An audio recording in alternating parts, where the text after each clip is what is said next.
मुस्तफ़ा करीम बैठे थे तो सैयदा आयशा सिद्दीक़ा रदी अल्लाह ताला ने अर्ज़ की, या रसूल अल्लाह सल्लल्लाहु अलैहि वसल्लम, वो देखें सैयदा फातिमा आ गई हैं, वो देखें बीबी साहिबा बगैर बताए आ गई। हज़रत फातिमा ज़हरा आई, हुजूर ने फरमाया फातिमा बगैर इत्तला के। हुजूर छोटा सा काम था, कैसे आई हो?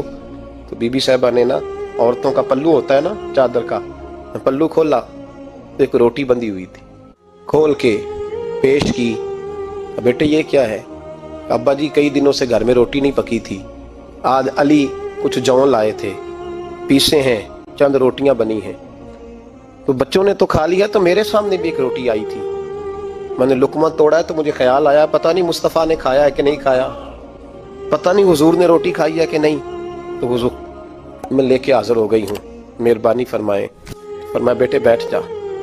हज़रत फातिमा भी बैठ गई। सैयदा आयशा कहती हुजूर भी बैठ गए। फरमाया फातिमा कितने दिनों से नहीं खाया?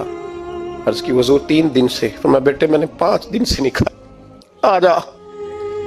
दोनों बाप बेटी मिल के खाते हैं। रोटी 2 हिस्सों में हुजूर ने बांटी। फरमाया चला जी तू खा, आदि मैं खाता हूँ। हज़रत फातिमा ने लुकमा तोड़ के मुँह में रखा तो रो पड़ी, हुजूर 5 दिन से नहीं खाई। और मैं बेटे चुप कर, हमारा दुनिया से क्या ताल्लुक, एक पुल रह गया है, बस अल्लाह फिर जन्नत की सारी नेमतें